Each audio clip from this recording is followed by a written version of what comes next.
আসসালামু আলাইকুম সম্মানিত ভিউয়ার্স। পবিত্র রমজান শেষের পথে আপনাদেরকে জানাই সুস্বাগতম। আক্তার ফারুক পেইজ এবং নানানাতির ছাদ বাগানের পক্ষ থেকে আপনাদেরকে স্বাগতম জানাই। আজকে একটি ছাদ বাগানের জন্য অন্যতম একটি ভিডিও নিয়ে উপস্থিত হয়েছি। সেটি হচ্ছে, আমার সামনে দেখতে পাচ্ছেন একটি মাটির টব, নিচে হোল করা আছে এবং এখানে সম্পূর্ণভাবে মাটি দিয়েছি। আর আমার সামনে রয়েছে এগুলি রান্নাঘরের যত অবশিষ্ট সবজি, তরিতরকারি, ফল মূল, কলা ইত্যাদির খোসা কিন্তু এখানে আমি স্তূপ করে রেখে দিয়েছি, এই যে দেখেন। তারপর আমার পাশে রয়েছে এখানে মাটি, আবার এখানে রয়েছে আপনার চা পাতি। তারপরে যেটা দেখতে পাচ্ছেন এটি হলো চুন, আর এটি হচ্ছে আপনার নিমখোল। এখন ছাদ বাগান করতে গেলে সব কিছুরই প্রয়োজন, সব দিক থেকে আপনাকে অভিজ্ঞতা অর্জন করতে হবে। তার মধ্যে অন্যতম একটি সেরা ভিডিও হলো ছাদ বাগানের জন্য সকল গাছের এই রান্নাঘরের অবশিষ্ট সবজি দিয়ে আমি কিভাবে জৈব সার তৈরি করব সে সম্পর্কে আপনাদের আমি এখানে তুলে ধরছি। দেখেন, এই সমস্ত সবজিগুলি আমি এর মধ্যে দিয়ে দিব। সবজিগুলি এর মধ্যে দিয়ে দিব, কিছু কিছু করে এর মধ্যে দিয়ে দিব। এই যে দেখেন, কলার খোসা রয়েছে কত সুন্দর। এগুলি থেকে সব কিছু উপাদান পাবো। তারপর আমি এখানে দেবো আবার কিছু,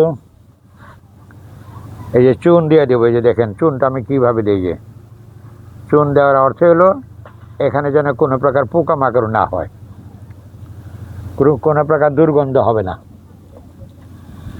তারপর আমি দিয়ে দিচ্ছি এখানে, এইটি হলো কি চা পাতা। এই যে দেখেন, এইভাবে প্রতিটি স্তরে স্তরে আমাদেরকে ব্যবহার করতে হবে। তারপর এখন আমি দিব এই যে মাটি, এই যে মাটি দিলাম। 1 মাসের মধ্যেই দেখবেন এটি জৈব সার হয়ে যাবে এবং গাছের জন্য খুব সেরা একটি জৈব সার। এই যে আমি এখন এই যে একটু নিমখোলকে দিয়ে দিতেছি একটু একটু করে। এই নিমখোল দেওয়ার অর্থ হলো কোনো প্রকার ছত্রাক অথবা ফাঙ্গাস যেন না ধরে।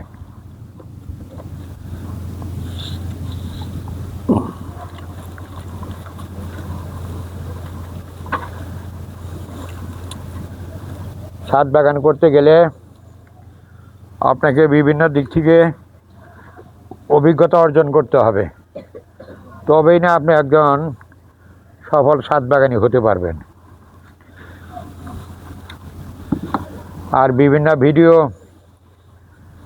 ফেসবুক এবং ইউটিউবে ছাদ বাগান সম্পর্কে বিভিন্ন ভিডিও পাওয়া যায়। সেই সমস্ত ভিডিও বা চ্যানেলগুলি দেখলে আপনার অভিজ্ঞতা অর্জন করতে পারবেন।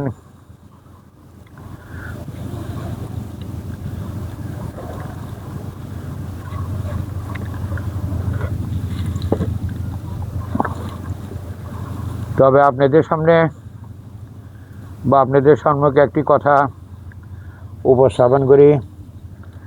সেটি হচ্ছে, আমি অনেক দিন যাবতীয় ছাদ বাগান করি এবং নানানাতির ছাদ বাগানের উপর আমার অনেক ভিডিও রয়েছে।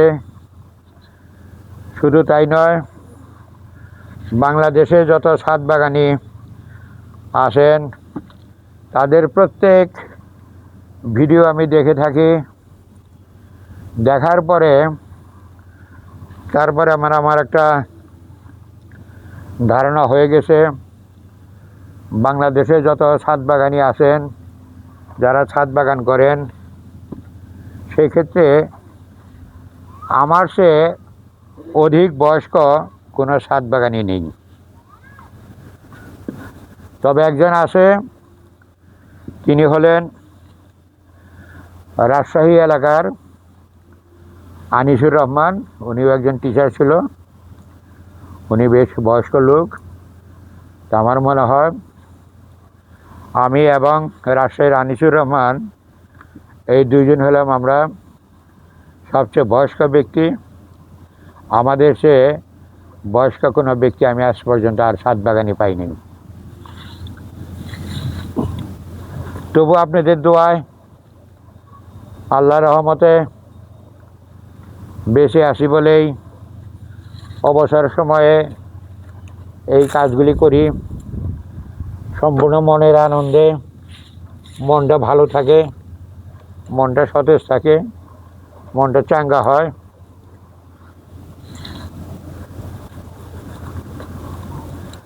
কারণ শেষ বয়সে এমন একটা সময়, তখন আপনি কোথাও যেতে পারবেন না,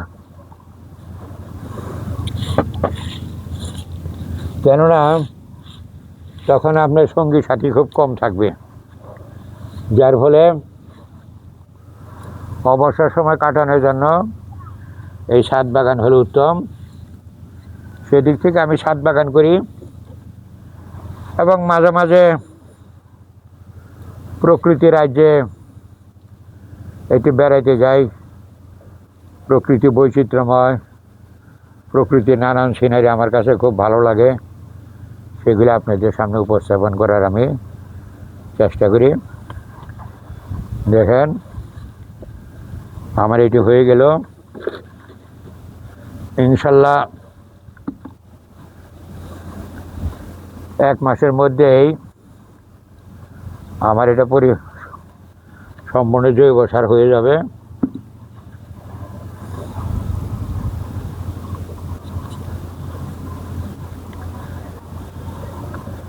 তবে সবসময় মাটির পাত্র হলে অথবা মাটির বড় টব হলে সবচেয়ে ভালো হয়। আমার বড় টব ছিল, এই বড় টবের মধ্যে আমি এগুলি ব্যবস্থা করলাম। এখন হালকা পানি দিয়ে তারপরে এটা আমি পলিথিন বেঁধে ছায়াযুক্ত স্থানে রেখে দেব। 1 মাসের মধ্যেই এটা পরিপূর্ণ একটা জৈব সার হবে। এই জৈব সারটি ছাদ বাগানের জন্য অত্যন্ত উপকারী। যদি আপনাদের ভালো লাগে চেষ্টা করবেন পাশে থাকার জন্য।